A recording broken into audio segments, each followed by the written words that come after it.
Hi hello नमस्ते मैत्रिणींनो. तर आजच्या या माझ्या व्लॉगमध्ये मी तुम्हाला दाखवणार आहे पान मुखवास कसा बनवला आहे ते.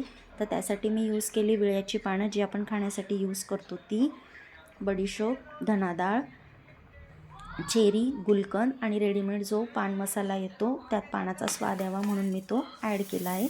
बघू शकता तुम्ही. तर सुरुवातीला पानं छान धुवून घेतली, पुसून घेतली, त्यातलं मॉइश्चर निघस्तोवर त्याला छान पुसून घ्यायची. कैचीने कट केली, व्हिडिओत तुम्ही बघू शकता त्या पद्धतीने ती कट करायची आहे.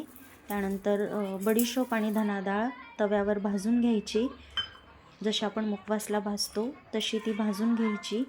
त्यानंतर चेरी आणि रेडीमेड जो मसाला आहे, गुलकंद, असं सगळं मिक्स करून घेतलं छान. चमच्याने ते व्यवस्थित मिक्स होत नव्हतं म्हणून हातानेच मिक्स करायचं. बघू शकता तुम्ही. यात तुम्ही मुखवाससाठी जे आपण अदर इन्ग्रेडियंट्स वापरतो तुमच्या पद्धतीने तुम्ही वापरू शकतात, पण माझ्याकडे जेवढं अवेलेबल होतं मी तेवढं यूज केलं आहे. बघा तुम्ही, तरी स्ट्रक्चर खूप छान आलं आहे आणि चवीलासुद्धा अप्रतिम असा झाला आहे. पान आपल्या पचनक्रियेसाठी खूप चांगलं असतं, त्यामुळे रोज जेवल्यानंतर 1 चम्मच खाल्ल्याने खूप फ्रेश वाटतं. मुलांना पण खूप आवडतं. त्यात चेरी असते म्हणून माझ्या मुलांना तर खूप आवडतो आहे हा. तुम्ही चेरी अजून ॲड करू शकतात.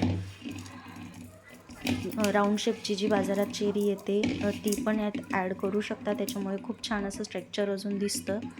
बघू शकता किती सुंदर असा पान मसाला रेडी झाला आहे. दिसायला पण तो छान दिसतो आहे आणि चवीलासुद्धा अप्रतिम असा लागतो.